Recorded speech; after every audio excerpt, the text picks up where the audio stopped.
Good morning विद्यार्थी मित्रों, केम छो? मजामां? जो धोरण 12 भौतिक विज्ञान पाठ 9 किरण प्रकाश शास्त्र और प्रकाशीय उपकरणों अभ्यास આપણે કરી રહ્યા છીએ। અગાઉના લેક્ચરમાં આપણે અરીસાના પ્રકાર, ગોળીય અરીસા સાથે સંકળાયેલા કેટલાક પદો, ધ્રુવ, કેન્દ્ર લંબાઈ, વક્રતા ત્રિજ્યા વગેરે વગેરેની વાતો કરી।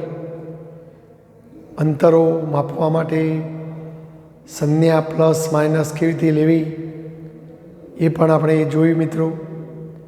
હવે આજે આપણે ગોળીય અરીસા માટે વક્રતા ત્રિજ્યા કેપિટલ આર અને કેન્દ્ર લંબાઈ એફ વચ્ચેનો સંબંધ કેવો હોય એ સાબિત કરવા માગીએ છીએ મિત્રો।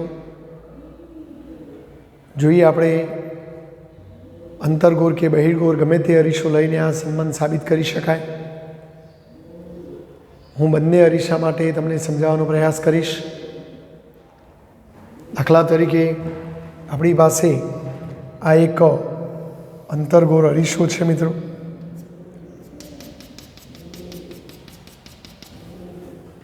આને કહેવાય અરીસાનો ધ્રુવ પી।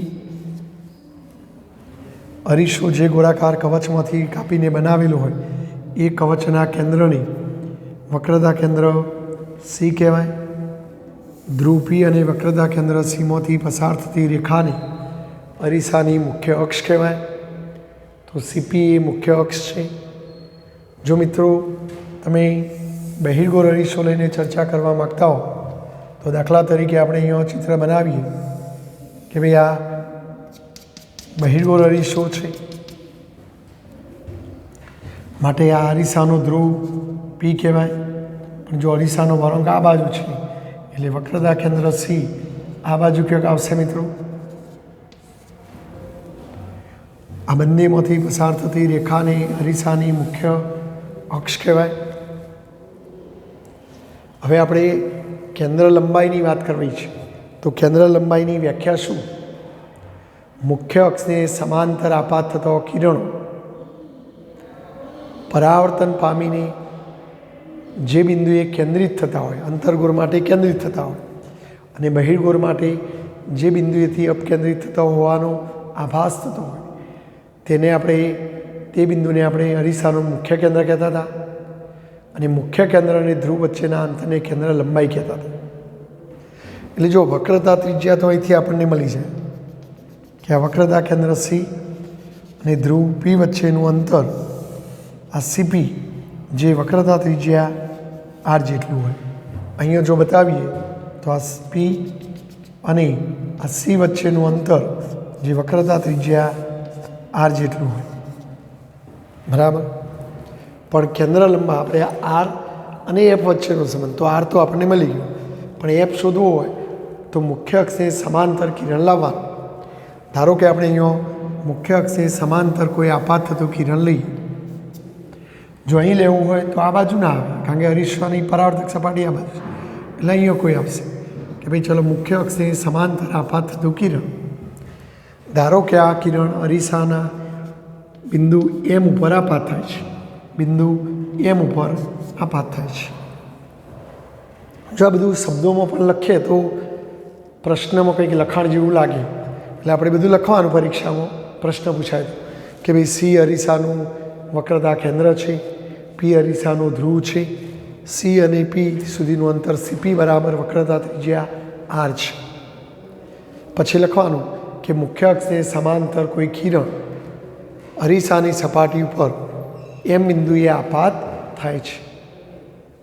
ચલો એમ બિંદુ આગળ હું સપાટીને લંબ દોરું અને સપાટીને દોરેલો લંબ હંમેશા વક્રતા કેન્દ્ર સીમાંથી પસાર થાય। અહીંયા જો આપણે દોરીએ સપાટીને લંબ તો સપાટીને દોરેલો લંબ હંમેશા વક્રતા કેન્દ્ર સીમાંથી પસાર થાય। તો સી એમ એ અરીસાની સપાટી પર એમ બિંદુ આગળ સપાટીને દોરેલો લંબ છે, આ લખવાનું। ચલો આપાત કિરણે લંબ સાથે બનાવેલા ખૂણાને આપાત કોણ થીટા કહીશું। તો અહીંયા આપાત કિરણે આ લંબ સાથે બનાવેલા ખૂણાને આપાત કોણ થીટા કહીશું. જો અહીંયા આપણે પેરેક્સિયલ કિરણો લઈશું, અરીસો નાનું દર્પણમુખ ધરાવતો લઈશું. ભલે ચિત્રમાં આપણે મોટો દોર્યો, પણ પ્રયોગશાળામાં જ્યારે પ્રયોગ કરતા હોઈએ ત્યારે આવું નાનું દર્પણમુખ ધરાવતા અરીસા હોય છે. અને નાનું દર્પણમુખ ધરાવતા અરીસા લેવાથી આપણે આવું નાનો અરીસો હોય મિત્રો, તો જો આ ધ્રુવ P અને તમે અહીંયા કિરણ લો અને એ સપાટીને આમ લંબ દોર્યો, તો આ જે ખૂણો બને એ નાનો બને. કેવો બને? નાનો બને. તો આપણે નાના દર્પણમુખની વાત કરીશું અને પેરેક્સિયલ કિરણ લઈશું એટલે થીટા નાનો હોય. ચલો, પરાવર્તનના નિયમ પ્રમાણે જેટલો આપાત કોણ એટલો જ પરાવર્તન કોણ. પણ આપાત કિરણ અને પરાવર્તિત કિરણ લંબની સામસામેની બાજુ. આ લંબની આ બાજુ છે તો પેલું લંબની આ બાજુ હોય, તો આપણે લંબની આ બાજુ એટલો જ ખૂણો રાખીને કિરણને આમ જતું દોરીશું. ધારો કે આ કિરણ મુખ્ય અક્ષ ઉપર એપ બિંદુમાંથી પસાર થાય છે. અહીંયા અપકેન્દ્રિત થશે, તો જેટલો આપાત કોણ એટલો જ પરાવર્તન કોણ, અને એટલો જ પરાવર્તન કોણ લઈ અને આપણે કિરણને આમ જતું દોરીશું.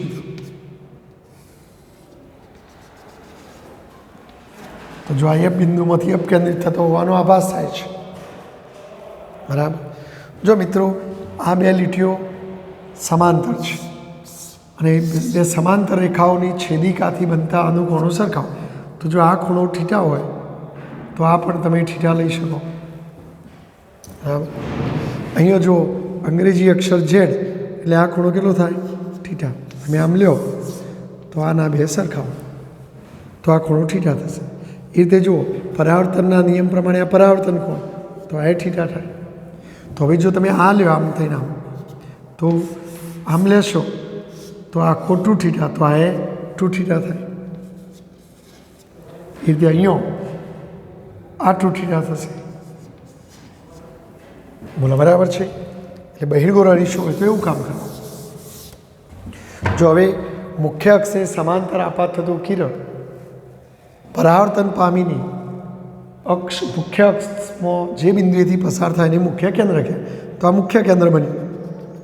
તો મુખ્ય કેન્દ્ર અને ધ્રુવ વચ્ચેના અંતરને કેન્દ્ર લંબાઈ એફ કહેવાય. અહીંયા આ મુખ્ય કેન્દ્ર બન્યું. તો આ મુખ્ય કેન્દ્ર અને ધ્રુવ વચ્ચેના અંતરને કેન્દ્ર લંબાઈ કહેવાય. જો હવે આપણે અહીંયા એક લંબ દોરી દઈએ આમ, એટલે કાટકોણ ત્રિકોણ બને ભાઈ. ધારો કે આને ડી નામ આપીએ. અહીંયા લંબ દોરી દઈએ તો આને ડી નામ આપીએ.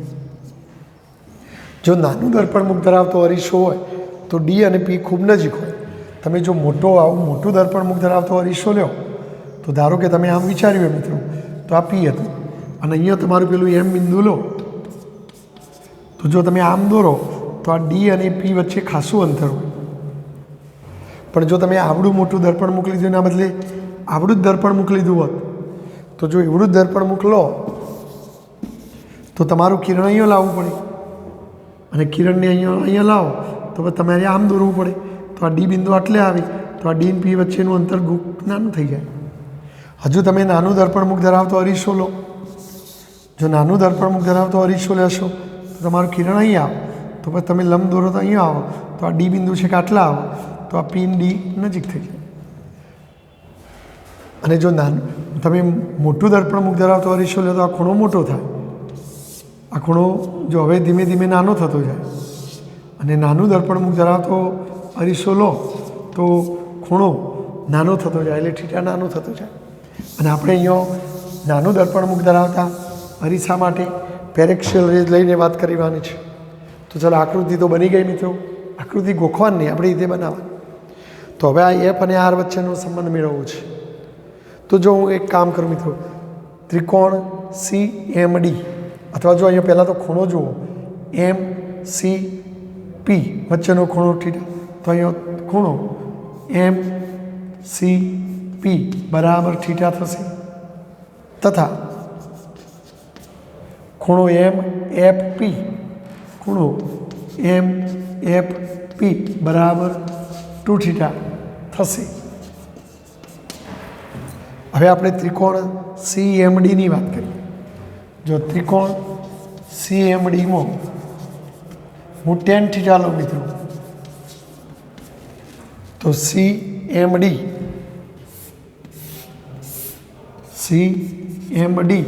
એમાં થીટા છે તો tan થીટા એટલે સામેની બાજુ ભાગ્યા પાસેની બાજુ, તો સામેની બાજુ MD અને પાસેની બાજુ CD, બરાબર. અને એ જ રીતે ત્રિકોણ FMD, ત્રિકોણ FMDમાં tan ખૂણો, પણ ખૂણો કેટલો છે મિત્રો? 2 થીટા, તો tan 2 થીટા બરાબર સામેની બાજુ MD ભાગ્યા પાસેની બાજુ FD. કાટકોણ ત્રિકોણમાં સામેની બાજુ અને પાસેની બાજુ લેવી જોઈએ, બરાબર છે મિત્રો? ખ્યાલ આવી ગયો આટલે સુધી તમને? જો હવે થોડા આપણે આગળ વધીએ, અહીં પેરેક્સિયલ કિરણો લીધા છે, તો પેરેક્સિયલ કિરણો અને નાના દર્પણમુખ વાળા અરીસા માટે ખૂણાઓ નાના હોય તથા ડી અને પી ખૂબ નજીક હોય. હવે ડી અને પી ખૂબ નજીક હોય તો બસ CP અને CD સરખા થાય, તેથી CP લગભગ CD થાય, CPની કિંમત લગભગ CD જેટલી થાય અને CPની કિંમત R છે, તથા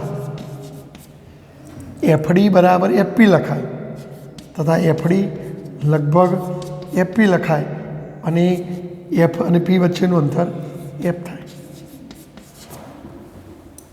તો પેરેક્સિયલ કિરણો અને નાના દર્પણમુખવાળા અરીસા માટે ખૂણાઓ નાના હોય અને સાથે સાથે ડી અને પી ખૂબ નજીક હોય, તો તમે ડી અને પી નજીક હોય તો પછી આપણે આ બે જોડે જેવું જ ગણાય, તો FD બરાબર જ FE લઈ શકાય. અને નાના ખૂણાઓ માટે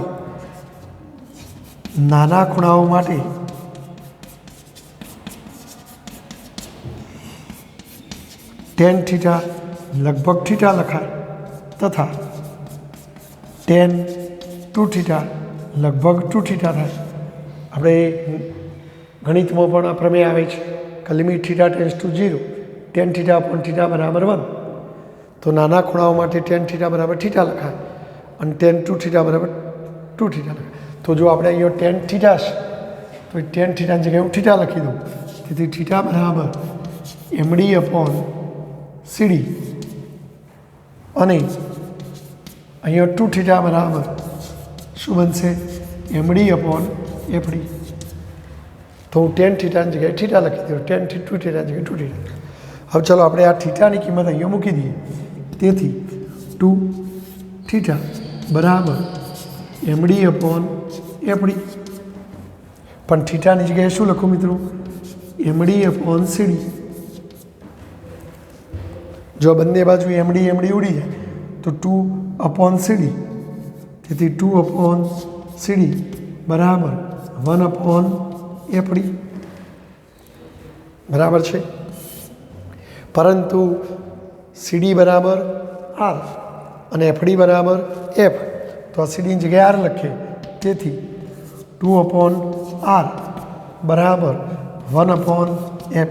ઉલટાવી દો અથવા ચોકડી ગુણાકાર કરો, આ F અહીંયા R અહીંયા બગડો અહીંયા, તો F બરાબર R/2 અથવા R ને સૂત્ર કરતા બનાવો તો R બરાબર 2F. એટલે અહીંથી આમ આવજો, બરાબર છે? ખ્યાલ આવે મિત્રો? તો કેન્દ્ર લંબાઈ વક્રતા ત્રિજ્યા કરતો અડધી હોય, ચિત્રમાં દેખાશે. જો આટલું અંતર R છે, આ F છે, તો Fનું મૂલ્ય R કરતો લગભગ અડધું હોય, Fનું મૂલ્ય R કરતો લગભગ અડધું હોય. જો આમાં પણ તમે આ જ ત્રિકોણ બનશે અને આ રીતે ગણતરી કરી શકો, બરાબર છે મિત્રો? તો હવે બરાબર યાદ રાખજો, અંતરગોળ કે બહિર્ગોળ અરીસા માટે જો તમને વક્રતા ત્રિજ્યા આપી હોય અને કેન્દ્ર લંબાઈ શોધવાની કે તો અડધું કરી. ધારો કે તમને OMR પૂછાય કે એક અરીસાની વક્રતા ત્રિજ્યા 80 સેન્ટીમીટર છે, આર બરાબર 80 સેન્ટીમીટર છે, તો તેની કેન્દ્ર લંબાઈ કેટલી હોય? તો તમારે આ સૂત્ર વાપરવાનું, એફ બરાબર 80/2 એટલે 40. જો કેન્દ્ર લંબાઈ આપી હોય કે એક અંતર્ગોળ અરીસાની કેન્દ્ર લંબાઈ 30 સેન્ટીમીટર છે, તો વક્રતા ત્રિજ્યા કેટલી? તો વક્રતા ત્રિજ્યા કેન્દ્ર લંબાઈથી ડબલ, તો 30 દુ 60 સેન્ટીમીટર. પણ યાદ રાખજો, અંતર્ગોળ અરીસા માટે આપાત કિરણ આમ જાય, તમારા માપવા આમ જવું પડે તો આ ઋણ આવે. તો અંતર્ગોળ અરીસા માટે કેન્દ્ર લંબાઈ ઋણ હોય, વક્રતા ત્રિજ્યા ઋણ હોય. બહિર્ગોળ અરીસા માટે આપાત કિરણ જો આમ જાય, તમારે માપવા આમ જવું પડ્યું, આપાત કિરણની દિશામાં, એટલે ધન આવે. તો દાખલાઓમાં અંતર્ગોળ અરીસો કે તો કેન્દ્ર લંબાઈ અને વક્રતા ત્રિજ્યાઓ ઋણ લેવાની, અને બહિર્ગોળ અરીસો કે તો કેન્દ્ર લંબાઈ અને વક્રતા ત્રિજ્યાઓ ધન લેવાની. તો સ્ક્રીનશોટ લઈ અને લખી દેશો. જો અહીં થોડું લખાણ લખવાનું મિત્રો, બરાબર છે, જેથી આ વાક્યો લખજો અને પછી આ આકૃતિ દોરીને અહીંથી આમ થઈને આમ આવજો, આ છેલ્લે લખજો, બરાબર. તો લખાણ થોડું લખો તો આપણો પ્રશ્ન કંઈક લખેલો દેખાય કે ભાઈ આ પેરેક્સિયલ રેજ છે, આપાત કોણ છે, બરાબર, વક્રતા કેન્દ્ર છે, આ વક્રતા ત્રિજ્યા છે, ને એવું બધું આપણે લખીશું. તો આ એક સહેલો જ પ્રશ્ન છે, આપણને આવડવો જોઈએ મિત્રો. તૈયાર કરી દેવાનું. ચલો મિત્રો, હવે આપણે બીજો પ્રશ્ન જોઈએ. પ્રતિબિંબ એટલે શું? તેના પ્રકાર સમજાવો. આપણે અરીસાની સામે કોઈ વસ્તુ ગોઠવીએ તો અરીસો તે વસ્તુનું આપણને પ્રતિબિંબ આપતું હોય છે. અને આ પ્રતિબિંબ કેવી રીતે મળે? તો જો કિરણો કોઈ એક બિંદુમાંથી ઉત્સર્જિત થઈ, આપણે વસ્તુ લીધી હોય, દાખલા તરીકે ચલો મારી પાસે આ અંતર્ગોળ અરીસો છે મિત્રો, સમજી લેજો. આને અરીસાનો ધ્રુવ P કહો છો તમે, આ કહેવાય મુખ્ય અક્ષ, આ વક્રતા કેન્દ્ર C કે. ધારો કે અહીંયા કોઈ બિંદુ આવેલું છે એ, તો મારે એનું પ્રતિબિંબ શોધવું છે. તો આ એમાંથી નીકળતું કિરણ લેવાનું. આપણે એકથી વધુ કિરણો લઈ શકીએ, અને જો આ કિરણો કોઈ એક બિંદુમાંથી ઉત્સર્જિત થઈ અરીસા દ્વારા પરાવર્તન પામી, જો તમે લેન્સનો અભ્યાસ કરશો તો ત્યાં પરાવર્તન ના આવે, વક્રીભવન આવે. તો એ વક્રીભવન પામીને બીજા કોઈ બિંદુ પાસે કેન્દ્રિત થતો હોય, તો જે બિંદુ એ કેન્દ્રિત હોય તે બિંદુને આપેલા બિંદુનું પ્રતિબિંબ કહેવાય. હવે કેન્દ્રિત કરવાની વાત આવે તો તમારે ઓછામાં ઓછો 2 તો લેવો જ પડે. એક જ કિરણ લ્યો તો કયો એ કિરણો કેન્દ્રિત થયું ન કહી શકાય. એટલે આપણે ઓછામાં ઓછો 2 તો લેવાનો છે. દાખલા તરીકે ચલો મારે એનું પ્રતિબિંબ શોધવું છે, તો હું 2 કિરણો લઈશ. દાખલા તરીકે ચલો એક મુખ્ય અક્ષે સમાંતર જતું કિરણ લો, અને એકાદ કિરણ આ ધ્રુવ બાજુ જતું લો. તો હું જો આ કોઈ એક બિંદુમાંથી ઉત્સર્જિત થયેલો આ 2 કિરણો અરીસા દ્વારા પરાવર્તન પામીને બીજા કોઈ એક બિંદુએ કેન્દ્રિત થશે. જો હવે આપણે કયો જેની ભેગો થશે શોધી કાઢીએ. તો જો એક તો આ કિરણ અહીંયા ગયું, હવે આ બિંદુ આગળ હું સપાટીને લંબ દોરું, અને સપાટીને દોરેલો લંબ વક્રતા કેન્દ્ર સીમાંથી પસાર. તો જો આપાત કોણ, ધારો કે આ ખૂણો 30 છે, તો પરાવર્તનના નિયમ પ્રમાણે પરાવર્તન કોણે 30 થાય, અને આ કિરણ આમ જાય. એટલે જો અહીંથી આવેલું કિરણ આમ જવાનું.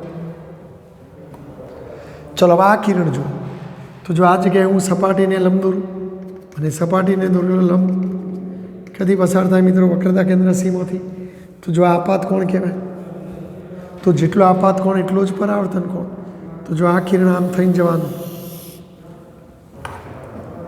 તો જો આ એમાંથી નીકળેલો 2 કિરણો અહીંયા છેદે છે મિત્રો. જો આ એ આગળ, ધારો કે આને એ ડેશ કહીએ, તો આ એ ડેશને આ એનું પ્રતિબિંબ કહેવાય.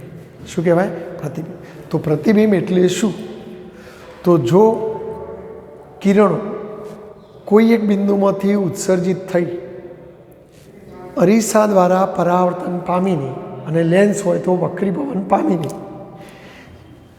જે બિંદુએ બીજા કોઈ બિંદુ પાસે કેન્દ્રિત થતો હોય, તો આ બિંદુને આપણા આપેલા બિંદુનું પ્રતિબિંબ કહે છે અને પ્રતિબિંબ શોધવા માટે ઓછામાં ઓછો 2 કિરણો તો લેવો જ પડે. 2થી તમે વધારે ગમે તેટલો કિરણો લઈ શકો.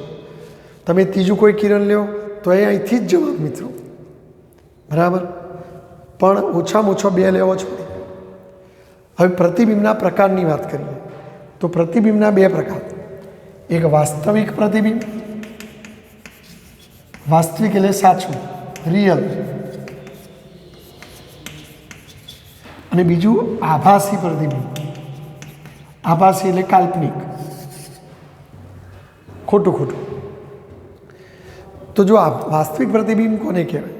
તો જો કિરણો તે બિંદુએ ખરેખર કેન્દ્રિત થતો હોય, આ સાચું છે, પણ ધારો કે તમે બહિર્ગોળ અરીસો લીધો હોત, જો આ બહિર્ગોળ અરીસો,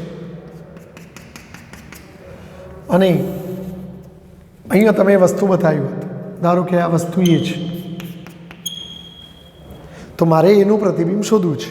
તો જો આ જ ક્રિયા અહીંયા કરું મિત્રો, તો જો એક કિરણ અહીંયા ધ્રુવ બાજુ જતું લઉં અને એક કિરણ સમાંતર જતું લઉં,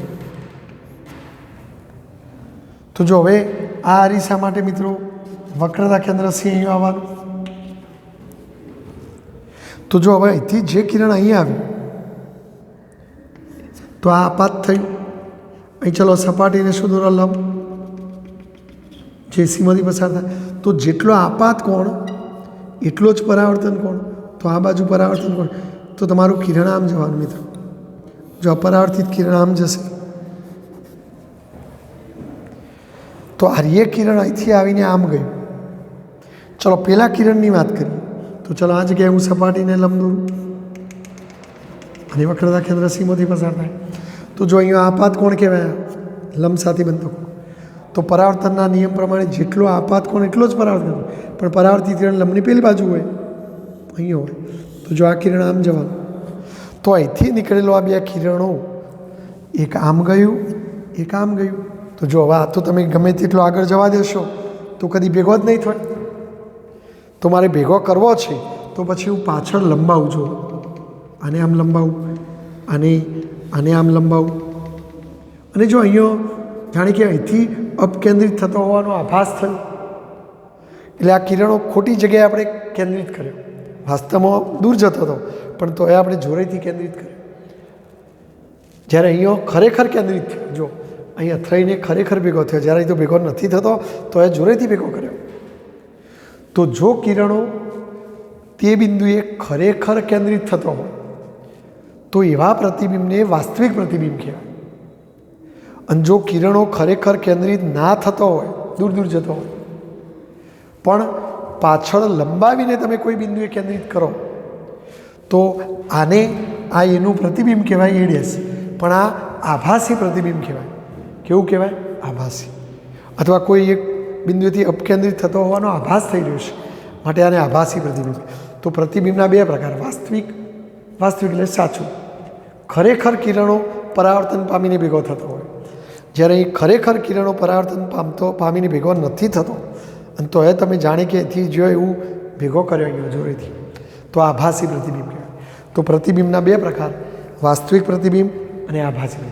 વાસ્તવિક પ્રતિબિંબમાં શું લખીશું કે જો કિરણો તે બિંદુ ઉપર પરાવર્તન પામીને તે બિંદુ ઉપર ખરેખર કેન્દ્રિત થતો હોય તો એવા પ્રતિબિંબને વાસ્તવિક, રિયલ, સાચું પ્રતિબિંબ કહેવાય. જ્યારે જો કિરણો ખરેખર કેન્દ્રિત થતો ન હોય પણ પાછળ લંબાવીને આપણે ભેગો કરીએ અથવા એ બિંદુએથી અપકેન્દ્રિત થતો હોવાનો આભાસ થતો હોય એમ જણાય તો એવા બિંદુને પેલાનું આભાસી પ્રતિબિંબ કહેવાય, વર્ચ્યુઅલ કહેવાય, વિર્ચ્યુઅલ પ્રતિબિંબ કહેવાય. જેમ વિર્ચ્યુઅલ ક્લાસ એટલે સાચો ક્લાસ નહીં, ઓનલાઈન ક્લાસ, ઘેરથી તમે ઘેર બેઠો જોવાનું, વર્ગમાં સાહેબ બનાવી જતા હો, આભાસી. બીજી કેટલીક વાતો મિત્રો કરું કે વાસ્તવિક પ્રતિબિંબ હંમેશા પડદા ઉપર ઝીલી શકાય, પડદા ઉપર ઝીલી શકાય, જ્યારે આભાસી પ્રતિબિંબ પડદા ઉપર ઝીલી શકાતું નથી. આભાસી પ્રતિબિંબ પડદા ઉપર ઝીલી ન શકાય. બીજું, વાસ્તવિક પ્રતિબિંબ હંમેશા ઉલટું હોય, જો ધારો કે તમે અહીંયા વસ્તુ આમ ગોઠવી હોય તો આ એ, તો અહીંયા એ ડેશ, આ બી, તો આ બીનું પ્રતિબિંબ અહીંયા આવે, એટલે વસ્તુ આમ હતી તો પ્રતિબિંબ ઊંધું થઈ જાય. તો વાસ્તવિક પ્રતિબિંબ હંમેશા ઉલટું હોય. જ્યારે અહીં તમે જુઓ, જો વસ્તુ આમ હશે તો આ એનું પ્રતિબિંબ આ વસ્તુના પગ અહીં અક્ષને અડેલા છે તો અહીંયા પણ અક્ષે જ અડેલા હોય, આમ હોય.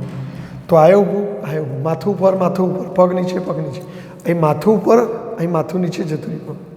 એટલે વાસ્તવિક પ્રતિબિંબ ઉલટું હોય, જ્યારે આભાસી પ્રતિબિંબ સીધું, જેને વિજ્ઞાનમાં આપણે ચત્તું કહીશું. શું કહીશું? ચત્તું. આભાસી પ્રતિબિંબ ચત્તું હોય, વાસ્તવિક પ્રતિબિંબ ઉલટું હોય. બીજું, અંતર્ગોળ અરીસામાં વાસ્તવિક પ્રતિબિંબ હંમેશા વસ્તુ સાઈડ જ હોય.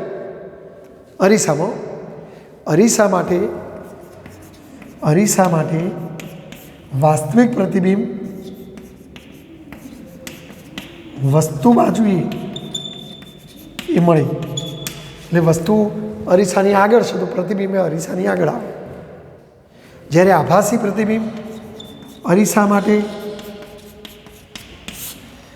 વસ્તુથી વિપરીત બાજુએ મળે. વિપરીત એટલે વસ્તુ અરીસાની આગળ હોય તો પ્રતિબિંબ અરીસાની પાછળ આવે. પ્રતિબિંબ કેવા? અરીસાની પાછળ. તો વસ્તુથી વિપરીત બાજુએ હોય. પણ લેન્સ, જ્યારે તમે લેન્સનું ભણશો તો લેન્સ માટે લેન્સ પારદર્શક હોય, એટલે વસ્તુ આ બાજુ હોય તો પ્રતિબિંબ આ બાજુ આવે. મિત્રો આમ થઈને આમ, એટલે પેલી બાજુ. તો લેન્સ માટે વાસ્તવિક પ્રતિબિંબ વસ્તુથી વિપરીત બાજુએ હોય. એટલે વસ્તુ આ બાજુ હોય તો લેન્સ પ્રતિબિંબ પેલી બાજુ હોય તો એ વાસ્તવિક હોય લેન્સ માટે. જ્યારે આભાસીની વાત આવે તો લેન્સ માટે વસ્તુ બાજુએ પ્રતિબિંબ મળે. એટલે લેન્સ માટે જો વસ્તુ બાજુ જ પ્રતિબિંબ મળે કે ભાઈ ચલો આ લેન્સ છે તો એ વસ્તુ અહીં રાખવાનું, પ્રતિબિંબ એમ કે આ બાજુ મળ્યું તો એ આભાસી જ હોય. તો આ તફાવત છે મિત્રો, વાસ્તવિક અને આભાસી પ્રતિબિંબ. વાસ્તવિક પ્રતિબિંબ પડદા ઉપર ઝીલી શકાય. વાસ્તવિક પ્રતિબિંબ હંમેશા ઉલટું હોય. અરીસા માટે વસ્તુ જે બાજુ હોય એ જ બાજુ અરીસાની આગળ જ પ્રતિબિંબ રચાય. અને લેન્સ માટે વસ્તુ જે બાજુ એનાથી ઊંધી સાઈડ પ્રતિબિંબ રચાય. અને અમે તમે જો અરીસામાં તમે હંમેશા અરીસાની આગળથી જ તમે તમારું પ્રતિબિંબ જુઓ છો. કોઈ વ્યક્તિ કે મને અરીસાની પાછળ દેખાય તો એ ગપ્પો જ મારતો હોય. અરીસો એટલે દર્પણ, વસ્તુ અહીંયા હોય તો તમારે એને જોવી હોય તો આ બાજુથી જ જોવી પડે. કોઈ કે મને પાછળથી વસ્તુ દેખાય તો એ ટાઢા પરનો ગપ્પો જ મારતો હોય મિત્રો. જ્યારે લેન્સ પારદર્શક વસ્તુ છે અને પારદર્શક વસ્તુ હોય તો વસ્તુ આ સાઈડ હોય અને લેન્સમાંથી જોવી હોય તો પછી આ બાજુથી જ દેખાય. અહીંથી કે મને દેખાય તો એ ગપ્પો જ મારતો હોય. તો પારદર્શક વસ્તુ હોય તો વસ્તુ પેલી બાજુ હોય તો જોવું આ બાજુથી પડે, બરાબર? તો જ સાચું કહેવાય. તો આ પ્રતિબિંબની મેં વાત કરી. હવે જો પ્રતિબિંબ મેળવવા માટે ઓછામાં ઓછો 2 તો કિરણો લેવો પડે, અને એવો કયો 2 કિરણો લઈએ તો આપણે ઓછી મહેનતમાં ઝડપથી પ્રતિબિંબ મેળવી શકીએ. એટલે વસ્તુના કોઈ એક બિંદુમાંથી ઉત્સર્જિત થતો કોઈ પણ 2 કિરણો લઈ અને એમનો ગતિપથ દોરી અને એમના છેદન બિંદુને આપણે પ્રતિબિંબ કહી શકીએ. પણ એ પ્રતિબિંબ મેળવવા કેવો કિરણો પસંદ કરવો અનુકૂળ રહેશે, કેવો કિરણો પસંદ કરીએ તો આપણે ફટાફટ કામ થઈ શકે મિત્રો. તો જો એના માટે આપણે કેટલીક વસ્તુઓ યાદ રાખીએ. એક તો કેવો કિરણો પસંદ કરવો, તો નંબર 1 કે ભાઈ જો તમારી પાસે કોઈ અંતર્ગોળ કે બહિર્ગોળ અરીસો હોય તો આ અરીસાની મુખ્ય અક્ષ છે મિત્રો. અરીસાનું વક્રતા કેન્દ્ર સી, આ મુખ્ય કેન્દ્ર એ, આ ધ્રુવી. તો જો હું પહેલાં નંબરની વાત કરું કે જો તમે મુખ્ય અક્ષને સમાંતર કિરણ સિલેક્ટ કરશો કે ભાઈ જો મુખ્ય અક્ષને સમાંતર કિરણ આવતું લ્યો તો એ સંજોગોમાં તમારે ખૂણા બનાવ્યા વગર તમે મુખ્ય કેન્દ્રમાંથી એ કિરણને પસાર થતું દોરી શકો. કારણ કે આપણે પેલી કેન્દ્ર લંબાઈ મુખ્ય કેન્દ્રની વ્યાખ્યામાં ભણી ગયા કે મુખ્ય અક્ષની સમાંતર આપાત થતા કિરણો હંમેશા પરાવર્તન પામીને મુખ્ય કેન્દ્રમાંથી જ પસાર થાય. તો જો તમે હંમેશા એક આવું કિરણ પસંદ કરો મુખ્ય અક્ષની સમાંતર, તો એ સંજોગોમાં તમે સીધે સીધું એને મુખ્ય કેન્દ્રમાં થઈને જ જતું દૂર દેવાનું. અને જો બહિર્ગોળ અરીસો હોય તો મુખ્ય કેન્દ્રમાંથી અપકેન્દ્રિત થતું હોય એવો આભાસ કરવાનો. તો એક મુખ્ય અક્ષને સમાંતર કિરણ પસંદ કરવાનું. કેવું પસંદ કરવાનું? મુખ્ય અક્ષને સમાંતર આવતું કિરણ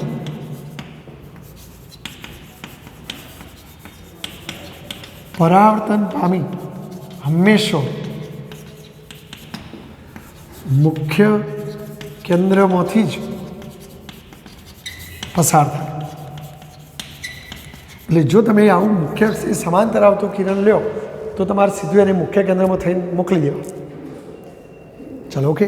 જો આનાથી ઊંધું, કારણ કે પ્રકાશ પ્રતિવર્તિતાનો ગુણધર્મ ધરાવે છે, એટલે જો કોઈ કિરણ મુખ્ય કેન્દ્રમાં થઈને જતું મુખ્ય કેન્દ્રમાંથી પસાર થતું મુખ્ય કેન્દ્રમાંથી પસાર થતું કિરણ લઈએ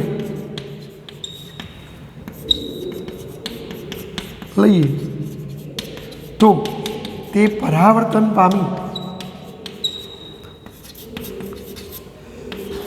મુખ્ય અક્ષને સમાંતર જાય. દાખલા તરીકે આજ વાત કરીએ આપણે, જોવા દઈએ કે ભાઈ આ જ અરીસો તમારો, આ તમારી અક્ષ, આ મુખ્ય કેન્દ્ર એફ, આ વક્રતા કેન્દ્ર સી, આ ધ્રુવ પી. હવે ધારો કે કોઈ વિદ્યાર્થીએ આ બિંદુમાંથી નીકળતું કિરણ લીધું, પણ જો અહીંયા મેં સમાંતર જતું લીધું, પણ ધારો કે કોઈ વિદ્યાર્થીએ અહીંયા મુખ્ય અક્ષને આ મુખ્ય કેન્દ્રમાંથી પસાર થતું કિરણ લીધું, તો જો સમાંતર આવતું કિરણ મુખ્ય કેન્દ્રમાં થઈ જાય તો મુખ્ય કેન્દ્રમાંથી આવતું કિરણ સમાંતર જાય. કેવું જાય? સમાંતર. એટલે જો તમે બીજું કિરણ આવું સિલેક્ટ કર્યું હોય મુખ્ય કેન્દ્રમાં થઈને જતું, તો પરાવર્તન પામેલું કિરણ હંમેશા ક્યાં મોકલી દેવાનું? અક્ષને સમાંતર. એટલે ધ્યાન રાખજો, સમાંતર આવતું હોય તો મુખ્ય કેન્દ્રમાં થઈને મોકલવાનું, અને મુખ્ય કેન્દ્રમાં થઈને આવતું હોય તો સમાંતર મોકલવાનું. તો આપણે આ કિરણ પણ પસંદ કરી શકીએ. ચલો ત્રીજી વાત, ધારો કે આ તમારો અરીસો છે મિત્રો, આ મુખ્ય અક્ષ છે, આ ધ્રુવ પી, આ મુખ્ય કેન્દ્ર એફ, આ વક્રતા કેન્દ્ર સી. જો આ વક્રતા કેન્દ્ર સી છે, બરાબર. અને ધારો કે તમારું આ બિંદુ છે. જો તમે આ બિંદુમાંથી નીકળતું કિરણ વક્રતા કેન્દ્ર સીમાં થઈને મોકલાવો,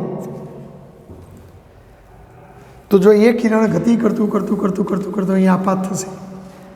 હવે આ જગ્યાએ તમે સપાટીને લંબ દોરો તો સપાટીને દોરેલો લંબ અહીંથી પસાર થાય, તો આપાત કોણ? 0.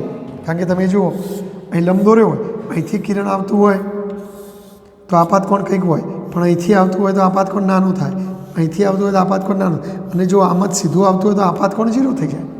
તો આપાત કોણ 0 તો પરાવર્તન કોણ 0, તો બસ કિરણ એમના એમ જ પાછું જાય. તો વક્રતા કેન્દ્ર સીમાથી પસાર થતું કિરણ લ્યો ને તો એના એ રસ્તે પાછું જ મોકલી દેવાનું. તો આ ત્રીજી બાબત કે ભાઈ વક્રતા કેન્દ્ર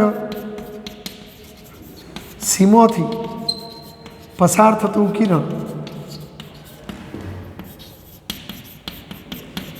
અરીસા દ્વારા પરાવર્તન પામી તે જ માર્ગે પાછું જાય, પાછું વળે. એટલે જ્યાંથી તમે જે રસ્તે લાવ્યા એ જ રસ્તે પાછું આમ મોકલવા. એટલે બરાબર યાદ રાખજો, તમારે કોઈ પણ વસ્તુનું પ્રતિબિંબ શોધવા ઓછામાં ઓછા 2 તો કિરણ લેવા જ પડશે. તો તમે એવો કયો 2 કિરણો લો તો કામ સહેલું થઈ જાય. તો આ લઈ શકાય, આ લઈ શકાય, આ લઈ શકાય. જો સમાંતર લાવો તો મુખ્ય કેન્દ્રમાં થઈને મોકલવાનું, મુખ્ય કેન્દ્રમાં થઈને આવતું હોય તો સમાંતર મોકલવાનું, વક્રતા કેન્દ્ર સીમો થઈને આવતું હોય તો એના જ રસ્તે પાછું મોકલવાનું. અને જો કોઈ વિદ્યાર્થી ધ્રુવ પાસે મોકલે, જો દાખલા તરીકે કોઈ વિદ્યાર્થીએ કિરણને ધ્રુવ પર આપાત કરી કે ભાઈ ચલો તમારી આ જ વસ્તુ આ ધ્રુવ પી, આ મુખ્ય કેન્દ્ર એ, વક્રતા કેન્દ્ર સી, પણ ધારો કે કોઈ વિદ્યાર્થીએ ધ્રુવ પર આપાત કરી તો પછી જો અહીંયા તમે સપાટીને લંબ દોરો મિત્રો તો એ વક્રતા કેન્દ્ર સીમાંથી લંબ પસાર થાય તો આપાત કોણ બને? ધારો કે આપાત કોણ 10, તો પછી આ કિરણને તમે ક્યાં થઈને મોકલશો? તો એ પરાવર્તનના નિયમ પ્રમાણે જેટલો આપાત કોણ એટલો જ પરાવર્તન કોણ રાખીને દોરવાનું. એટલે જો કોઈ વિદ્યાર્થી કોઈ ખૂણો બનતું કિરણ સિલેક્ટ કરે ધ્રુવ પર તો જેટલો આપાત કોણ એટલો જ પરાવર્તન કોણ રાખી પરાવર્તનના નિયમ પ્રમાણે કિરણને પાછું જતું દોરવાનું. બરાબર? જો હવે આ વાત પરથી હું તમને બધું એક સાથે દોરીને બતાવું છું મિત્રો. જો એક જ આકૃતિમાં આપણે વાત કરીએ કે ધારો કે તમારી પાસે આંતરગોળ અરીસો છે. જો થોડું ચિત્ર મોટું બનાવો એટલે થોડું આ આપણી મુખ્ય અક્ષ છે, આ ધ્રુવ પી છે. અરીસો જે ગોળાકાર કવચમાંથી કાપીને બનાવ્યો એ કવચના કેન્દ્રને વક્રતા કેન્દ્ર સી કહેવાય. આ સીન પીની બરાબર મિડલમાં મુખ્ય કેન્દ્ર એફ આવે. ધારો કે તમે અહીંયા કોઈ બિંદુ સિલેક્ટ કર્યું એ, તો મારે એનું પ્રતિબિંબ શોધવું છે. તો જો આપણે આ બધા કિરણો લઈ શકીએ, ધારો કે કોઈ વિદ્યાર્થીએ એમાંથી મુખ્ય અક્ષે સમાંતર જતું કિરણ લીધું તો આપણા નિયમ પ્રમાણે મુખ્ય અક્ષે સમાંતર જતું એ પરાવર્તન પામીને મુખ્ય કેન્દ્રમાં થઈને જતું રહે. તો જો આ કિરણ આમ થઈને તમારે જતું દોરવાનું. બરાબર? જો કોઈ આની વાત કરે મિત્રો, મુખ્ય કેન્દ્રમાંથી કિરણ પસાર કરે, દાખલા તરીકે કોઈ વિદ્યાર્થીએ આ મુખ્ય કેન્દ્રમાંથી કિરણ પસાર કરે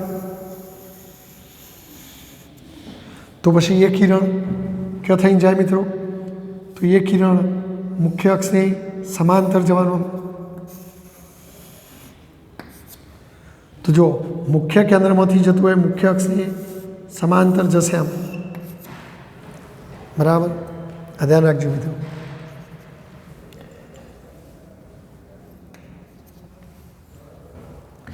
જો તમે આ લ્યો વક્રતા કેન્દ્રમાં સીમો થઈને જતું, દાખલા તરીકે કોઈને વક્રતા કેન્દ્ર સીમો થઈને જતું કિરણ દોર્યું, અહીં થઈને જતું,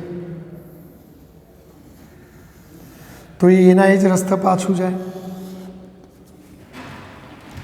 એટલે અહીંયા ગઈ તો એ આમ ગયું, તો જો એ અહીંયા જ બધો ભેગો થશે. જો કોઈ ધ્રુવ પર આપાત થતું, લે ચોથો નિયમ, ધારો કે કોઈ વિદ્યાર્થીએ ધ્રુવ પર આપાત કર્યું તો આ જેટલો આપાત કોણ એટલો જ પરાવર્તન કોણ. તો તમે જો ગમે તે કિરણ સિલેક્ટ કરો બધો કોઈ એક બિંદુએ થઈને જ જવાનો, એટલે આ એનું પ્રતિબિંબ કહેવાય. તો પ્રતિબિંબ શોધવા માટે તમે આ ચાર પૈકી ગમે તે બે કિરણો સિલેક્ટ કરી અને તમે પ્રતિબિંબ શોધી શકો. બરાબર છે? અને હવે તમે ગમે તે જગ્યાએ વસ્તુ મૂકો અને તમને એમ કે આનું પ્રતિબિંબ શોધો તો તમારે વસ્તુમાંથી ઓછામાં ઓછો બે કિરણો નીકળતો લઈ એ બે જો છેદ્યું એનું પ્રતિબિંબ કહેવાય અને શોધી કાઢવાનું. જો ખરેખર કિરણો ભેગો થાય તો વાસ્તવિક, અને ના થતો હોય દૂર જતો હોય અને પછી લંબાવીને તમે ભેગો કરો તો પ્રતિબિંબ આભાસી કહેવાનું. બોલો ક્લિયર? તો આ પ્રતિબિંબના પ્રકારો, પ્રતિબિંબ મેળવવાની રીત મેં તમને સમજાવી.